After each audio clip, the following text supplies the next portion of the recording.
Hi guys, it's Lisa. Welcome to my channel. Today we're going to turn these thrift finds into some beautiful decor. We're going to start with this little nest of bowls here. Well, I say nest of bowls. They're actually nest of pots. I'm sure that you guys have seen them at thrift stores all the time, and I don't think anything at all about them is attractive, but I like that they fit right inside the other, and it gave me a great idea for something to turn them into. And then this silver plated pitcher, which I do like silver plate. I decorate with it a lot, but this one is not one that I'm interested in, and I don't have any luck selling them in my store anyway. And then, of course, these are the jars that you get at the Dollar Tree, and you could use any jars, but we'll be turning those into something also. Now here I'm just putting some cornstarch in my mold so that I can make a rose applique to glue on to my pitcher. And this cornstarch just helps it to release very easily.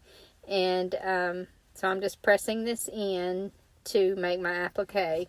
And then I'm going to be gluing that onto the pitcher before I paint it with some Gorilla Glue. I use the clear Gorilla Glue here. I've also used the E6000, but I myself prefer the Gorilla Glue. Now the great thing about this air dry clay is you can glue the items on before you let them dry. So you can just put that glue onto that wet clay, and then it will mold to whatever item that you're putting it on. And then I just like to lay that back. Now I prefer using the Gorilla Glue because it doesn't seem to slide as badly as the E6000. I do use that a lot, but you have to be really careful because it will slide on you, and I haven't had as much problem with that with the Gorilla Glue.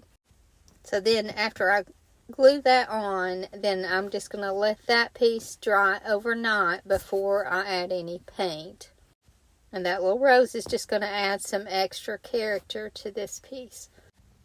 If you haven't tried this air dry clay and molds, you're really missing out because you can add so much to your pieces. And I use them on furniture a lot. There's so many sets that you can buy, and it just adds character to your furniture piece. But you can glue them on glassware and even wooden pieces. So there's really not much limit to what you can put these on. And then, like I said, I'm just going to lay this back so that it can dry like this overnight. And again, when you're gluing these pieces on, make sure that you rub that glue all the way to the very edges of this piece so that it doesn't try to pull up from your piece. Now we're going to move on to these little pots. Like I said before, it's not something that I would like at all generally, but this is going to make a cute little 3-tier riser. And I found these little feet that I got a whole box of them for $8, and I was able to buy 2 different sizes in 2 different boxes. And so I'm going to be good on riser feet for a little while. But I'm just going to glue, again with this Gorilla Glue, I'm just going to glue 4 legs onto this pot and then let that dry and then start to put the tiers together. Now this glue has to dry, for at least a couple hours to make sure that it doesn't move on you. But before I'm going to paint it, I let it dry for quite a while, at least 4 hours. And then the risers for each of these tiers, I'm going to use a spindle that I've cut up. So I've cut 2 sections with just a regular chop saw out of a spindle to use for the pieces in between. Now one of these for the top riser is going to be 5 inches and the bottom riser is going to be 6, but that's totally up to you on what you think you might want to put inside it. I went a little higher than I would normally go with this one because these risers are deep, and usually I'm only dealing with plates or little trays, but as you can see, I've cut these spindles and they don't have to match perfectly. Both of these came from the same spindle, but not the same parts. They're not the same little sections so that they look a little different from each other. Okay, I did learn something in putting this thing together that I really didn't think much about. But I glued all these together before I painted my piece. In hindsight, I would have painted all my pieces first and then glued them together. And the reason for that is because it was real hard for me to get down inside each of those levels, and it would have been so much easier had I painted them before. But we learn when we craft, and then the next time I make something like this, I'll know. Now, this is a piece I had my husband cut for me. I had him cut a piece of 1 by 6, just the length that it took to set those 3 jars on. Because if you haven't guessed, I'm making a riser for those little jars. And so I'm painting this piece with chalk paint, and again, you can do any color that you want. I'm just using the ivory here, but I'm just giving it a couple good coats of the chalk paint. I don't know if you guys have made a riser, but you can make a riser out of almost anything. I've even made them out of baskets, but I'm just giving these a couple good coats, and then all I'm going to need to do is add those little feet once it dries again. Then for these jars, all I'm going to do, I'm not going to paint them because I like to be able to see into them. This is going to be a little set for the bathroom, and I like to see what's in, even though I'm going to write on these little chalkboard stickers what the contents are. I like to see into them also. So I'm just going to put these stickers at the same level on all 3 of these. And then all I'll need to do with these is just paint the lids. Now I've painted one side of this board for the riser. But I'm going to hold off painting the other side because I'm going to glue those feet on first. And then I'll give the bottom coat a couple of coats as well. I want to say thank you to all you guys who are subscribing and sharing and commenting on my videos. I really appreciate all your support. Now here I'm just gluing these little feet onto my board, and then like I said, I'll give it a couple coats of paint and then let it dry. Now I'm going to clear coat this, and I don't show clear coating these items, but I am going to clear coat this when it's finished, because chalk paint, until it's sealed, is water soluble. So not only will it stain easily, but it'll also easily wipe off if it gets wet. So now I decided to paint these lids this blue. This is Waverly in Agave, and that's just the color that I decided to paint these. So I just give them a couple of coats of the chalk paint, and then once they're dry, I seal those also just with the polyacrylic. And then this little set will be complete. Now what I'm going to do next, I think is super cool. I have a lot of the clear stamps that you can stamp onto items, but I am going to stamp onto some tissue paper instead, and then I'll be decoupaging this onto this 3-tier tray.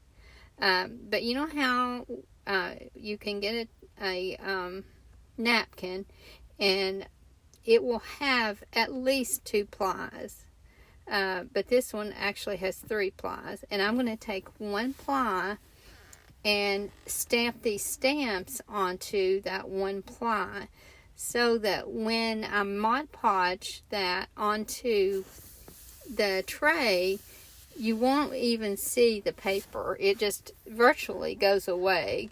And I think that's a really great way to use stamps, because I could definitely stamp onto these trays, but because they're round, I would have to be really, really careful in placing them. And to be honest, I haven't had much luck with that. So I decided to just stamp them onto this tissue. Now I have, and I've seen others stamp these onto gift tissue and then decoupage that on, but you can see that. And honestly, with this one ply of napkin, you can't see that it's even there. So here I'm just inking up my stamps and stamping all 3 of these little stamps onto this tissue so that I can cut them out and then place them on the tray. So when I cut these out, I like to cut them just as close to the image as possible, and that just gives a neater finish. Then I'm just going to apply a coat of decoupage to each of these tiers, and then press that little image on, and then go over it with another coat of decoupage, and then that's all there is to this little tray. I did go back, obviously, and paint a couple of coats on everything, but I didn't put that in the video because, like I said, it was a little awkward trying to get in there, so it took me some time to do that. But you can't even tell that you started out with those little unattractive pots. And then once you add these little stamp transfers onto here, it just made all the difference in the world in this little tiered tray. And I could see this in a bathroom with soaps in it, or maybe some washcloths and just different little bath items. I think would display really well in this little tray. Now I chose these little French country stamps, but obviously you could use any type of stamp that you wanted, just depending on how you want to decorate. But I just thought these suited this so well. And if you've never decoupaged with napkins before, you need to try it, because the problem that you get with a lot of decoupaged paper, that it wants to bubble up, you don't have that with these at all. It lays down so flat. The only issue that I found is it's very delicate, so you have to just be really careful when you're brushing that on. And if it folds when you're doing it, it's near impossible to fix it without pulling it off and starting over. But if you just be really careful, it's a very easy decoupage. And this item was very easy to create. Like I said, the hardest part was trying to paint after I'd put it together. But if you're not like me and don't get ahead of yourself, just paint these items ahead of time and then put them together. And then if there's any touch-up paint, you can do it then. But now I'm going to get back to my silver plate picture. Adding that little rose there is really going to help this, because once I put a couple of coats of the agave blue chalk paint, which is what I'm using here, then all it will need is a coat of clear coat, and then I'm going to white wax this item. If you've followed me at all, you'll see me using white wax a lot. I just love the look that it gives with a colored chalk paint. Especially if you can add some extra detail like I did with the rose. And then if you notice, I've got some detail here in the handle and the legs as well. Now when I paint an item that could have flowers or something put in it, I don't paint all the way down in. I just paint as far down as you would see. And sometimes they'll have that lip that gives you a good stopping point. This one didn't. I just found one myself, a place that I felt like you wouldn't notice where it ended. And then I just paint down enough to so that it looks good when it's sitting just without anything in it. But like I said, a lot of people are going to at least put artificial flowers in this. So I don't like to paint the whole inside. If I were going to paint the inside, obviously I would just use spray paint.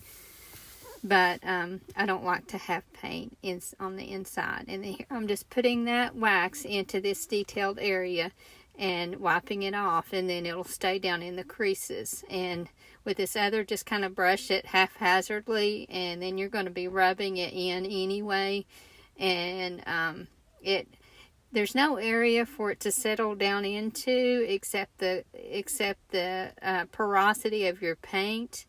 So it will give your paint more of a milky look, which is really a really pretty look. But it especially looks good down in those creases of the detail. And when we get to that rose, you'll see what I'm talking about. It's really hard to notice here that it's doing much to the paint, but it really is making a big difference even where there's no detail. But like I said, down around the feet and the handle, there's a lot of detail for that wax to settle down into, and it just really makes a big difference.